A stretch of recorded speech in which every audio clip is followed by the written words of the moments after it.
The old millionaire let a homeless woman and her daughter live in his garage. The sun was setting on the horizon, casting long shadows over the well-manicured gardens of the Mendez mansion. Gerald watched the landscape from his second-floor balcony, a glass of red wine in his wrinkled hand. At 75, he had achieved everything a man could desire materially, but his heart remained empty. The mansion, with its 20 bedrooms, sumptuous halls and rare works of art, was a silent testament to his success. However, that night, like so many others, the silence was deafening. Gerald sighed, feeling the weight of loneliness on his tired shoulders. He decided to take a walk through the gardens, something he did frequently to escape the emptiness that filled the marble corridors of his residence. The cool night air invigorated him a little as he walked along the well-lit paths. That's when he saw her. A hunched figure near the property gates caught his attention. Approaching cautiously, Gerald realized it was a woman, apparently asleep on a stone bench. Her clothes were worn and dirty, and a small backpack lay at her feet. "Ma'am?" Gerald called softly, not wanting to startle her. The woman stirred, slowly opening her eyes. For a moment, she seemed disoriented, but then she sat up abruptly, grabbing her backpack. "Sorry, I didn't mean to bother you," she said hurriedly, standing up. "I was just leaving." "Wait," Gerald asked, raising his hand. "It's okay. You look like you need help." The woman hesitated, her brown eyes studying Gerald's face with a mixture of fear and hope. She appeared to be about 40 years old, but exhaustion and worry had left marks on her face. "My name is Gerald Mendez," he introduced himself with a gentle smile. "This is my property. Why don't you come in for a hot cup of tea and rest a bit?" The woman bit her lip, clearly conflicted. I don't want to cause any trouble," she murmured. "It's no trouble at all," Gerald assured. "In fact, I would appreciate the company." After a moment of hesitation, the woman nodded. "Thank you," she said softly. "My name is Margaret." Gerald led Margaret to the house, watching as she marveled at the mansion. Inside, he took her to the kitchen, where his housekeeper, Mrs. Cleo, was finishing cleaning. "Mrs. Cleo, could you prepare some tea and maybe a few sandwiches for our guest?" Gerald asked. The housekeeper looked curiously at Margaret, but nodded without asking questions. "Of course, Mr. Mendez. I'll take care of it right away." While they waited, Gerald invited Margaret to sit at the kitchen table. Under the bright light, he could better see the state she was in. Her brown hair was disheveled, and there were deep shadows under her eyes. But beyond the tired appearance, Gerald noticed a spark of intelligence and strength in her gaze. "How long have you been without a place to stay?" Gerald asked delicately. Margaret lowered her eyes. "A few weeks," she admitted. "And had to leave where I was living suddenly. I had nowhere to go." Gerald nodded understandingly. "Well, you can stay here tonight," he offered. "I have several guest rooms. Tomorrow we can talk about how I can help you get back on your feet." Margaret's eyes filled with tears. "Why are you doing this for me? You don't even know me." Gerald smiled sadly. "Let's just say I've been blessed with more than I need in this life. It's the least I can do to help someone in need." At that moment, Mrs. Cleo returned with a tray containing steaming tea and a stack of sandwiches. Margaret ate gratefully, while Gerald watched her in silence, wondering what circumstances would have led that woman to such a situation.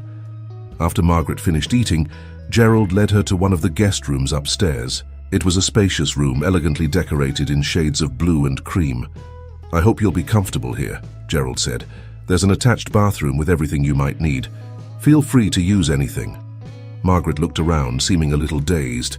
"This is very generous," she said softly. "I don't know how to thank you." Gerald smiled. "No need to thank me. Rest well, Margaret. We can talk more in the morning." When Gerald closed the door behind him, he felt a strange mixture of emotions. Concern for Margaret, certainly, but also a sense of purpose he hadn't felt in a long time. Maybe helping this woman could fill some of the emptiness in his life. The next morning, Gerald found Margaret in the kitchen, chatting shyly with Mrs. Cleo over a cup of coffee. She looked more rested, having taken a shower and dressed in some clean clothes Mrs. Cleo had provided. "Good morning," Gerald greeted, sitting at the table. "I hope you slept well." Margaret nodded. "Better than I've slept in years," she admitted. "Mr. Mendez, I really appreciate your kindness, but I can't stay here. I've already overstayed my welcome." Gerald tilted his head, studying her. "And where would you go, Margaret?" She looked away, clearly without an answer. "Look," Gerald continued gently, "I have a proposition for you. I have a guest house in the back of the property that hasn't been used in years. Why don't you stay there for a while until you get back on your feet? In return, maybe you could help me out with a few tasks around here." Margaret's eyes widened. I don't know what to say," she stammered. "Say yes," Gerald smiled. "I must confess I have selfish reasons too. This house is too big for a lonely old man like me. It would be nice to have someone around." After a moment of hesitation, Margaret slowly nodded. "Okay," she said, a small smile forming on her lips.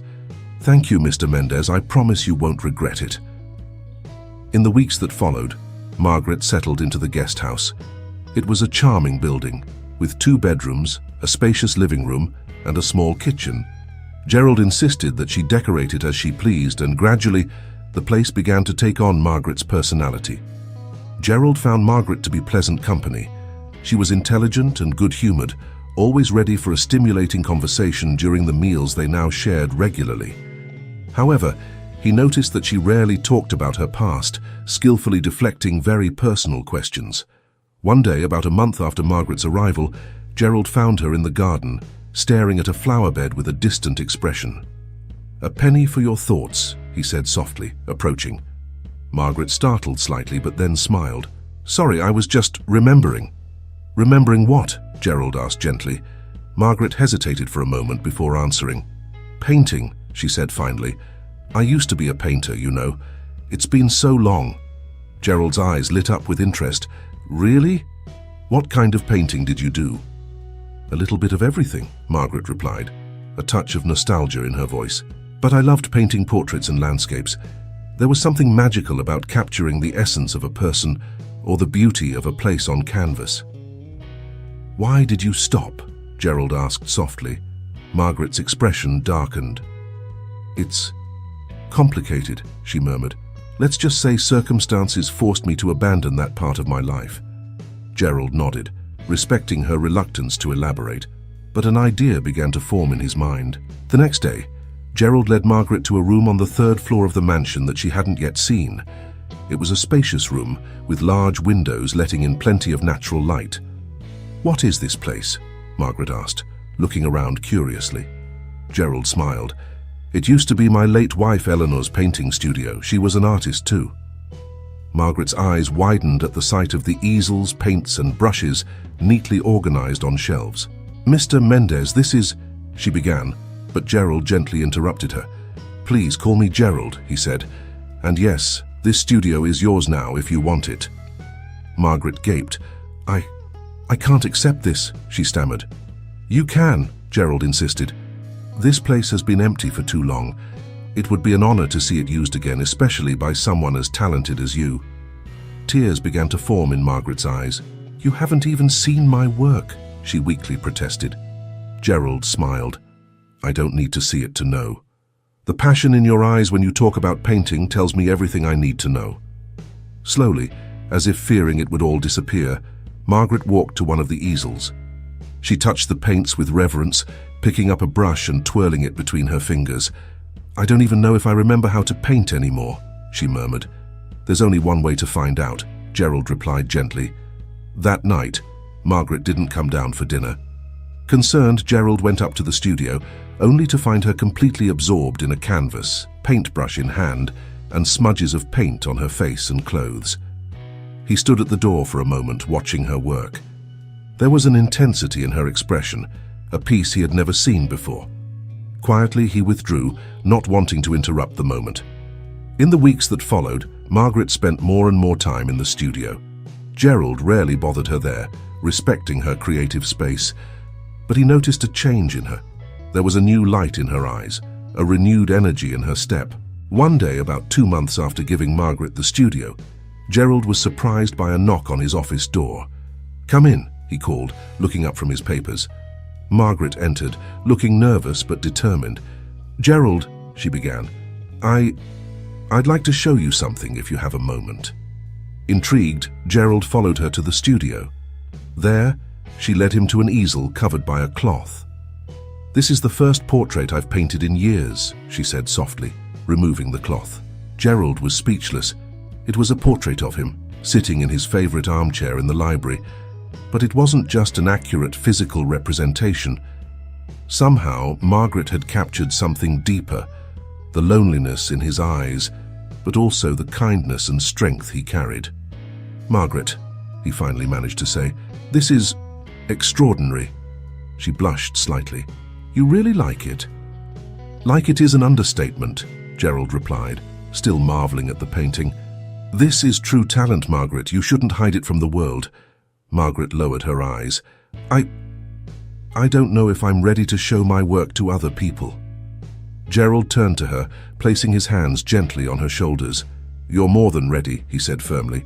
"In fact, I have an idea." In the months that followed, Gerald worked tirelessly behind the scenes, making phone calls and using his connections in the art world. Margaret continued to paint, producing a series of stunning portraits and landscapes. Finally, one Friday evening, Gerald invited Margaret to dinner on the veranda. "I have a surprise for you," he announced as they were served dessert. Margaret raised an eyebrow, curious. "What is it?" Gerald smiled, handing her an envelope. "Open it."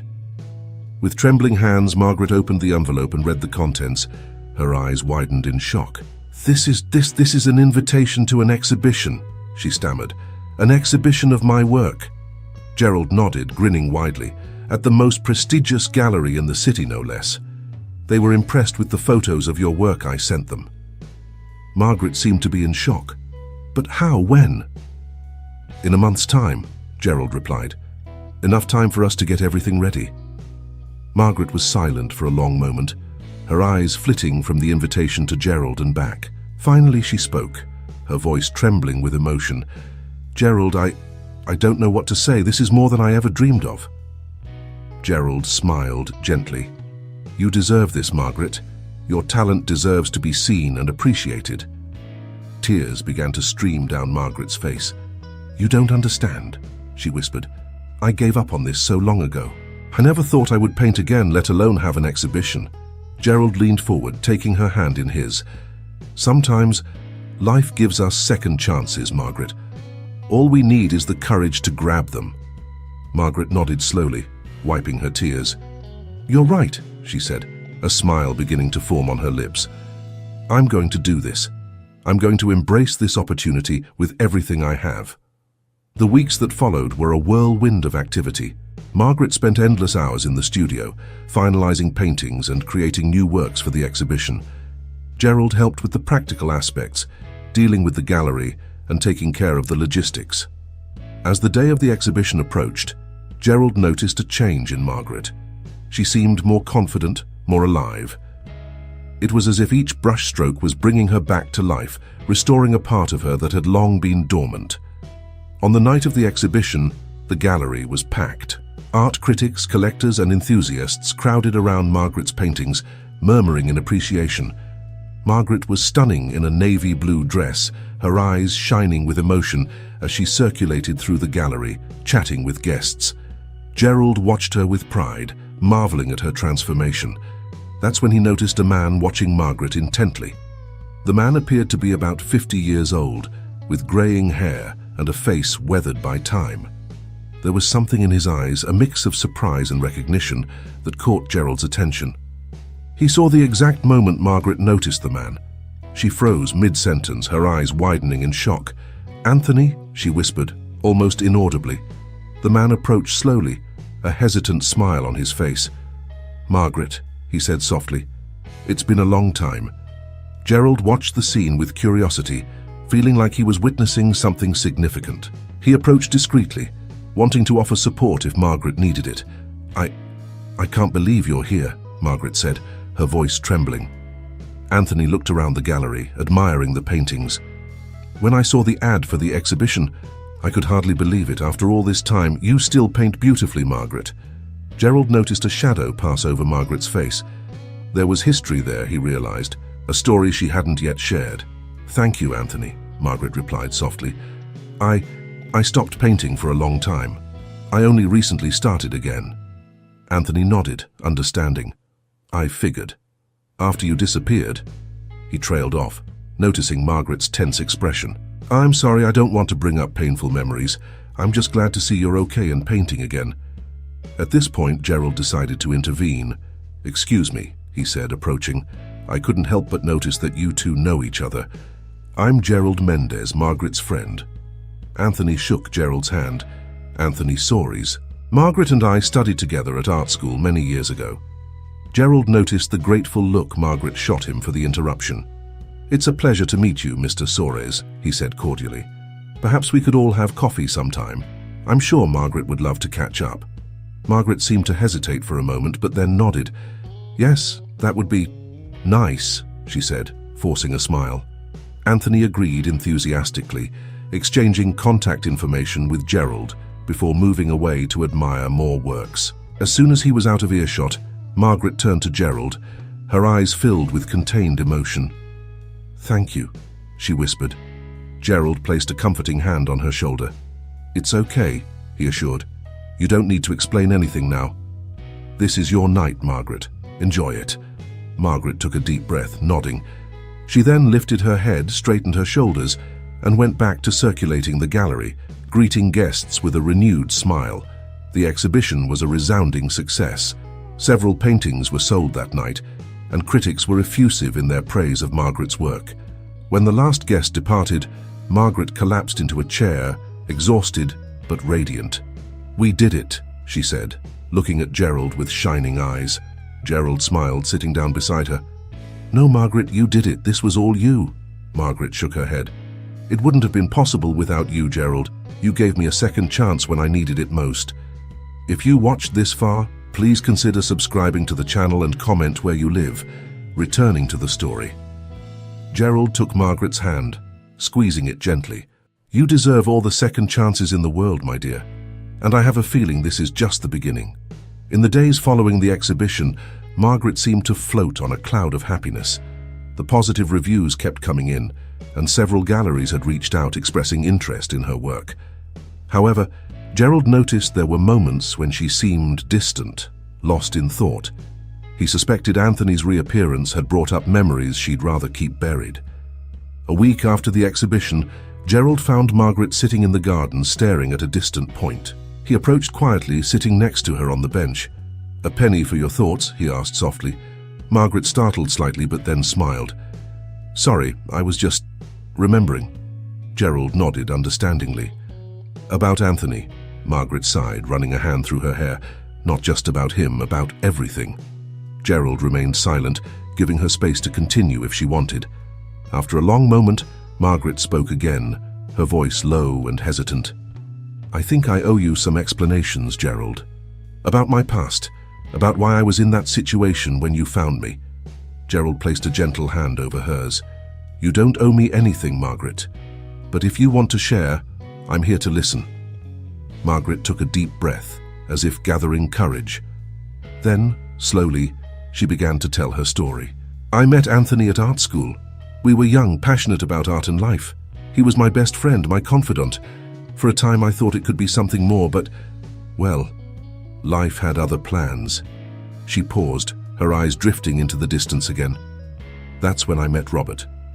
He was a few years older, a charismatic and successful art collector. I was dazzled.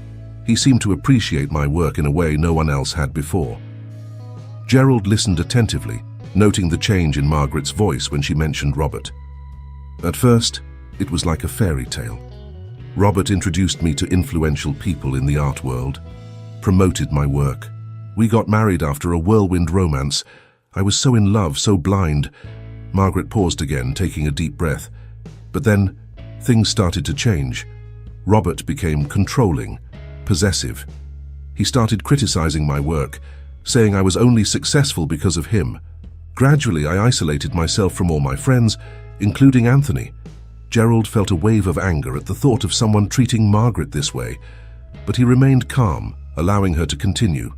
"One day, I discovered Robert was involved in illegal business, art forgery, money laundering. When I confronted him, he beat me brutally."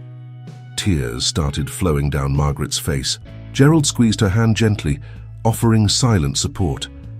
"I ran away that night, taking only what I could carry. I left behind my art, my career, everything. I was afraid Robert would find me if I reached out to friends or family. So I just disappeared." Margaret wiped her tears, her voice gaining strength as she continued. "I spent years living in the shadows, moving from city to city, doing odd jobs to survive. I didn't paint once during all that time. It was like that part of me had died." She turned to Gerald, her eyes filled with emotion. "And then you found me. You offered me not just a roof over my head, but a chance to rediscover who I was, to paint again." Gerald felt his own eyes fill with tears. "Oh, Margaret," he said softly, "I'm so sorry you went through all that. You're incredibly strong and brave." Margaret smiled sadly. "I don't feel strong. I'm still afraid, Gerald. Afraid that Robert will find me. Afraid that all this will be taken away from me again." Gerald held her hands firmly. "Listen to me, Margaret. You're not alone anymore. I'm here, and I'll do everything in my power to ensure you're safe. I won't let anyone hurt you again." Margaret looked at him with gratitude, but there was still a shadow of worry in her eyes. What if Robert finds out about the exhibition? What if he comes after me? Gerald thought for a moment. "Maybe," he said slowly. "It's time to face that fear head on. You can't live in hiding forever, Margaret. You have too much talent, too much to offer the world." Margaret seemed to hesitate. "I don't know if I have the courage for that, Gerald." "You have more courage than you realize," Gerald replied firmly. "And you won't be alone. I'll be by your side every step of the way." At that moment, something shifted in Margaret's gaze. A determination Gerald hadn't seen before shone in her eyes. "You're right," she said, straightening her shoulders. "I can't let fear control me forever. It's time to reclaim my life." Gerald smiled, proud of the strength he saw in Margaret. "That's the spirit. And the first step could be reconnecting with old friends. How about we set up that coffee with Anthony?" Margaret nodded slowly. "Yes, I think I'd like that." In the days that followed, Gerald watched Margaret with a mix of admiration and concern. She seemed determined to confront her past, but he could see the emotional toll it was taking. The meeting with Anthony was scheduled for a sunny afternoon at a quiet cafe in the city centre. Gerald insisted on accompanying Margaret, wanting to offer moral support. When they arrived at the cafe, Anthony was already there, seated at an outdoor table. His eyes lit up when he saw Margaret, but Gerald noticed a mix of emotions on his face: joy, concern, and perhaps a touch of guilt. "Margaret," Anthony said, standing up to greet her. "It's so good to see you again." Margaret smiled nervously. "Hello, Anthony. This is Gerald, my friend." Gerald shook Anthony's hand, noting the curious look the man gave between him and Margaret. They sat down, and for a moment an uncomfortable silence hung over the table. It was Anthony who finally broke it. "Margaret," he began hesitantly, I'm sorry for everything, for not realizing what was going on, for not doing more to help." Margaret raised a hand, cutting him off. "No, Anthony, it wasn't your fault. I pulled away from everyone, including you. There's no way you could have known." Anthony shook his head sadly. "I should have insisted more. When you disappeared, I was devastated. I tried to find you for months." Gerald watched the interaction in silence, feeling the weight of the shared history between the two. "What happened after I left?" Margaret asked softly, her eyes fixed on Anthony. Anthony sighed, running a hand through his graying hair. "It was a difficult time. Everyone was worried about you. I even hired a private detective to try to find you." Margaret's eyes widened in surprise. "You did that?" Anthony nodded. "Yes, but he couldn't find any leads. It was like you had vanished into thin air." He paused, his eyes filling with emotion. "Margaret, what really happened? Why did you run away like that?" Margaret shot a nervous glance at Gerald, who nodded encouragingly. Taking a deep breath, she began to tell her story to Anthony, her voice shaking slightly as she described Robert's abuse and her desperate escape. Anthony listened in silence, his face a mask of horror and anger. When Margaret finished, he reached across the table, holding her hand firmly. "Oh, Margaret," he said, his voice hoarse with emotion. "I'm so sorry. If I had known, I would have done anything to help you." Margaret smiled sadly. "I know, Anthony. But at the time, I couldn't trust anyone. I was so scared. Gerald, who had remained silent during the conversation, finally spoke. "Anthony," he said calmly, "do you have any idea where Robert might be now?" Anthony frowned, thoughtful. "The last I heard of him was about a year ago. He's still in the art world, but there have been rumors about shady business fraud." Margaret visibly paled. "So he's still out there," she whispered. Gerald placed a comforting hand on her shoulder. "Don't worry, Margaret. We won't let him hurt you again." Anthony nodded vigorously. "Gerald is right. You're not alone in this anymore, Margaret. We're here for you." Margaret looked at the two men, tears shining in her eyes. "Thank you," she said softly. "I don't know what I'd do without you." The rest of the afternoon passed in a mix of nostalgic conversation and cautious planning for the future. Anthony shared stories from the old days at art school, making Margaret laugh with memories of disastrous projects and eccentric professors. Gerald watched, fascinated, seeing a side of Margaret he hadn't yet known, lighter, more carefree. When they finally said their goodbyes, Anthony hugged Margaret tight. "Please don't disappear again," he murmured. "Promise we'll keep in touch." Margaret nodded, smiling through her tears. "I promise," she said. On the way back home, Margaret was quiet, lost in thought. Gerald respected her silence, understanding that she needed time to process everything that had happened. It was only when they reached the mansion that Margaret finally spoke.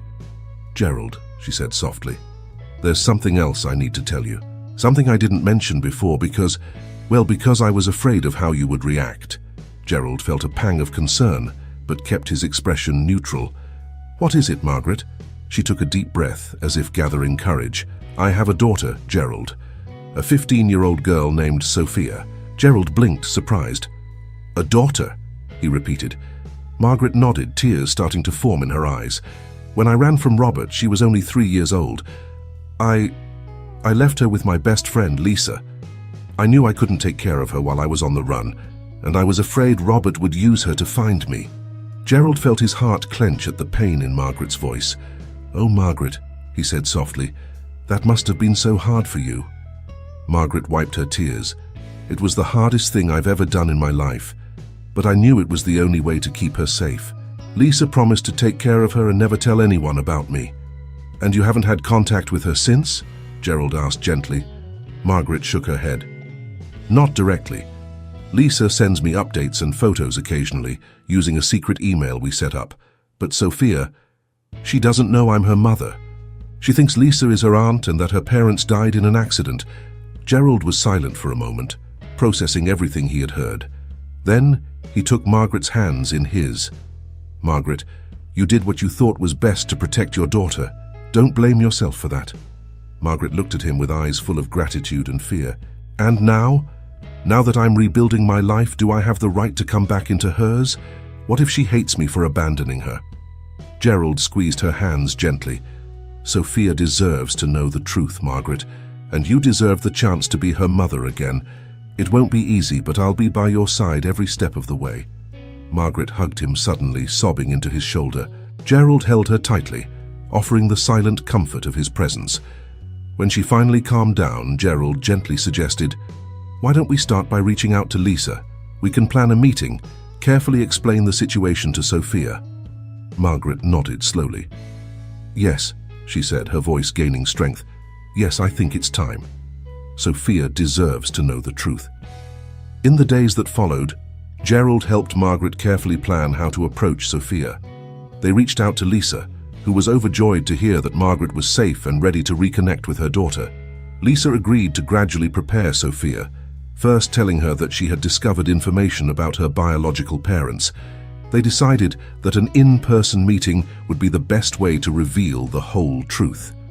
The day of the meeting arrived, and Margaret was a bundle of nerves. Gerald accompanied her to the park where they had arranged to meet Lisa and Sophia, offering silent support. When they saw Lisa approaching with a dark-haired teenager, Margaret froze. Gerald squeezed her hand gently. "You've got this," he murmured encouragingly. Sophia looked at Margaret curiously as they approached. There was something in her eyes, a spark of recognition that she didn't seem to fully understand. "Sophia," Lisa said softly, "this is Margaret. She's your mother." The shock on Sophia's face was palpable. She looked from Lisa to Margaret, her expression a mix of confusion, hurt, and a touch of hope. "My mother," she whispered. Margaret stepped forward, tears streaming down her face. "Yes, Sophia. It's me. I know you must be confused and angry, but please give me a chance to explain." What followed was an emotional and difficult conversation. Margaret told her story, explaining why she had to leave Sophia and why she kept it a secret for so long. Sophia listened in silence, occasionally asking questions, her emotions clearly conflicted. Gerald watched from a distance, his heart aching for the pain he saw in both their eyes. But there was hope there too, a chance for healing and reconciliation. When the conversation finally ended, Sophia looked at Margaret with a mix of hurt and understanding. I need time to process all this," she said softly. Margaret nodded, wiping her tears. "I understand, sweetie. Take all the time you need. I'll be here when you're ready." Sophia hesitated for a moment, then to everyone's surprise, she stepped forward and hugged Margaret briefly. It was a quick, uncertain hug, but one filled with promise. When Sophia and Lisa left, Margaret collapsed into Gerald's arms, emotionally exhausted but with a glimmer of hope in her eyes. "It's going to be okay," Gerald murmured, stroking her hair. "Give it time." In the weeks that followed, Margaret and Sophia began to reconnect slowly. Text messages turned into phone calls and eventually into regular meetings. It was a delicate process, filled with difficult moments, but also with laughter and mutual discovery. Gerald watched with joy as Margaret blossomed in this new role as a mother. She painted with renewed passion, creating a series of works that captured the journey of reconnecting with her daughter. One day, as Gerald admired a new painting of Margaret's, a moving portrait of Sophia, he found himself reflecting on his own life. At 75, he had found a new purpose in helping Margaret and Sophia, filling a void he hadn't even known existed. It was at this moment that Margaret entered the studio, a radiant smile on her face. "Gerald," she said excitedly, "Sophia wants to meet you. She says she wants to get to know the man who saved her mother's life." Gerald felt his heart warm at these words. "It would be an honor to meet her," he replied with a smile. Margaret approached, taking Gerald's hands in hers. "Gerald," she said softly, "there's something I need to tell you, something I discovered recently, and that, well, it will change everything." Gerald frowned, concerned. "What is it, Margaret?" She took a deep breath, her eyes fixed on his. "Remember when I told you about my late husband, Frank, Sophia's father?" Gerald nodded, unsure where this was going. "Well," Margaret continued, her voice shaking slightly, "I found out something about him, something he told me just before he died, but I had blocked from my memory until recently." She paused as if gathering courage. "Frank, he had a son before he met me, a son he was forced to give up for adoption when he was very young." Gerald felt his heart race, a strange feeling forming in his stomach. "Margaret, what are you saying?" Tears began to stream down Margaret's face. Gerald, the name of the baby Frank gave up for adoption, was Gerald, and he was born exactly 75 years ago. The world seemed to spin around Gerald. He gripped the edge of the table to steady himself, his mind struggling to process what he had just heard. I am... he stammered. Margaret nodded, tears now flowing freely. "Yes, Gerald. You're Frank's son. You're my stepson." Gerald felt his legs weaken, and he sat down heavily in a nearby chair. All his life he had wondered about his origins, about the parents he never knew. And now, at 75, he was discovering that his family had been right there, all along. How did you find this out?" he finally managed to ask. Margaret knelt beside him, holding his hands. "When I started reconnecting with Sophia, I began sifting through old memories, old documents. I found a diary of Frank's that I didn't have the courage to read after he died. In it, he talked about the son he had to give up for adoption, the dates, the name. It all matched." Gerald shook his head, still stunned. "But why didn't you tell me before?" "I wanted to be sure," Margaret replied softly. "I did some tests, checked records. Gerald, there's no doubt you're Frank's son." Tears began to form in Gerald's eyes. All his life, he had felt incomplete, like a part of him was missing. And now suddenly everything made sense. "So Sophia," he began, "Is your granddaughter," Margaret completed, smiling through her tears. "And well, technically I'm your stepmother, but I think our relationship is a bit more complicated than that." Gerald laughed weakly, the absurdity of the situation finally hitting him. Here he was, at 75, discovering that the woman he had rescued from the streets was actually part of his long-lost family. "Gerald," Margaret said softly, "I know this is a lot to process, but I want you to know that this doesn't change anything about how I feel about you. You saved me, gave me a second chance at life. You're my family, no matter how we got here." Gerald looked at her, seeing the sincerity in her eyes. Slowly, a smile began to form on his face. "Family," he repeated softly, savoring the word. "After all these years?" Margaret hugged him tight, and Gerald returned the embrace, feeling as if a weight he had carried his entire life was finally being lifted. When they finally separated, Gerald wiped his tears and said with a trembling smile, "Well, I guess we have a lot to talk about with Sophia now." Margaret laughed, nodding. "Yes, we do. She's going to be as surprised as you." In the days that followed, Gerald went through an emotional roller coaster.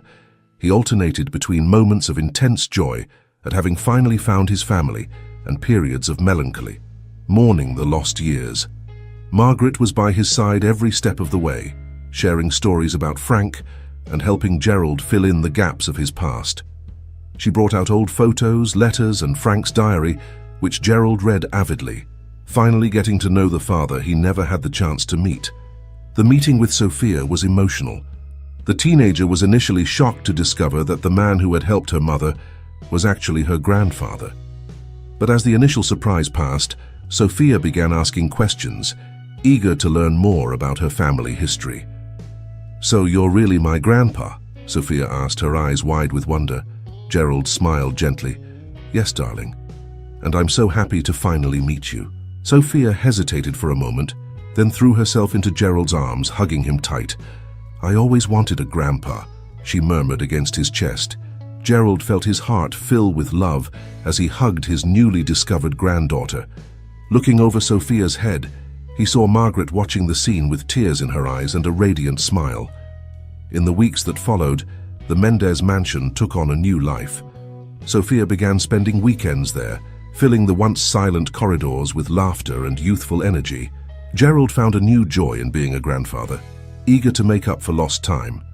Margaret continued to paint, now creating works that celebrated her newly reunited family. Her studio filled with portraits of Gerald and Sophia, capturing precious moments of their new life together. One day, as the three of them were sitting on the veranda, enjoying a sunny afternoon, Gerald found himself reflecting on the incredible journey that had brought them here.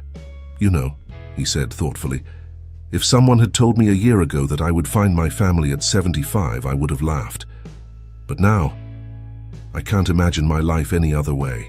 Margaret smiled, taking his hand. "Life has a funny way of surprising us, doesn't it?"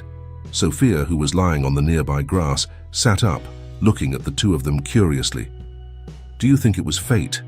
That you were meant to find each other?" Gerald and Margaret exchanged a look. Then Gerald replied, "I don't know if it was fate, darling, but I know I'm incredibly grateful to have found you both." In that moment, as the sun set on the horizon, bathing the garden in golden hues, Gerald felt a peace he had never experienced before. He had spent most of his life feeling incomplete, searching for something he couldn't name. Now, surrounded by his unlikely but beloved family, he finally felt whole. Their story, one of loss, redemption, and discovery, was unique, but the love they shared was universal. And as Gerald watched Margaret and Sophia laughing together, he knew that no matter what the future held, they would face it together as a family. The sound of a doorbell echoed through the mansion, interrupting the peaceful moment. Gerald frowned, not expecting any visitors. "I'll get it," Sophia offered, jumping up and running inside. Gerald and Margaret exchanged a curious look but remained seated, enjoying the warmth of the setting sun. A few minutes later, they heard rapid footsteps approaching. "Grandpa, Grandma," Sophia called, her voice a mix of excitement and nervousness. "There's a man here wanting to talk to you. He says it's important." Gerald stood up, a sense of apprehension settling in his stomach. Beside him, he felt Margaret tense. a tall, well-dressed man, followed Sophia onto the veranda. His eyes swept over the place before settling on Margaret. A cold smile formed on his lips. "Hello, Margaret," he said softly. "It's been a long time." Margaret paled, her hands gripping Gerald's arm. "Robert," she whispered, the fear evident in her voice. Gerald immediately understood who the man was. Margaret's abusive ex-husband, the man she had fled from years ago. "What do you want?" Gerald asked firmly, placing himself protectively in front of Margaret. Robert raised an eyebrow, his calculating gaze assessing Gerald. "Well, well," he said with an amused tone. "It seems you've found a new protector, Margaret, but I'm afraid that won't help much." He took a step forward, his posture threatening. "I've come to retrieve what's mine. The paintings, Margaret, the ones you stole from me when you ran away." Margaret stepped out from behind Gerald, her eyes flashing with anger despite her fear. "I didn't steal anything from you, Robert. Those paintings were mine. And I don't have any of them anymore." Robert laughed humorlessly. "Oh, but you have something much more valuable now, don't you? I saw the ads for your exhibition. Your new works are causing quite a stir in the art world." He took another step forward, his tone becoming menacing. "And I want my cut. After all, it was I who made you the artist you are today." Gerald felt his anger growing. "Get off my property," he said in a low, dangerous voice. "Now." Robert ignored him, his eyes fixed on Margaret. "You have 1 week to bring me half the profit from your exhibition. Otherwise—" His eyes shifted to Sophia, who was watching the scene with wide, frightened eyes. "Well, it would be a shame if something happened to your lovely family, wouldn't it?" Before anyone could react, Anthony came running through the garden, followed by 2 police officers. "Robert Silver," one of the officers said firmly, "you're under arrest for tax fraud and art forgery." Robert's face contorted into a mask of rage as the officers handcuffed him. He shot one last venomous look at Margaret. "This isn't over," he snarled before being led away. When the police left with Robert, a stunned silence fell over the group. It was Sophia who broke it, running to hug Margaret. "Mom, are you okay?" she asked, her voice trembling. Margaret hugged her daughter tightly, tears streaming down her face. "I'm okay, sweetie. We're all okay now." Gerald turned to Anthony, who looked exhausted but relieved. "How did you know?" he asked. Anthony smiled wearily. "After our meeting at the cafe, I started investigating Robert on my own. I discovered evidence of his illegal activities and handed it over to the police. When I heard he was coming here, I ran as fast as I could." Gerald placed a hand on Anthony's shoulder, squeezing it gratefully. "Thank you," he said simply. That night, after Sophia had gone to bed and Anthony had left with a promise to return the next day to help with any legal matters, Gerald and Margaret sat on the veranda, each with a glass of wine.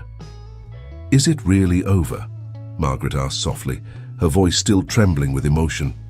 Gerald took her hand, squeezing it gently. "Yes, my dear, Robert can't hurt you or Sophia anymore. You're safe now." Margaret let out a long sigh, as if releasing a weight she had carried for years. "I never thought, after so long running and hiding, that I would finally be free." Gerald smiled, pulling her close. "You're stronger than you think, Margaret. You survived, you rebuilt, you created a new life for yourself and Sophia." Margaret rested her head on Gerald's shoulder, silent tears streaming down her face. "I couldn't have done it without you, Gerald. You gave us a home, a family."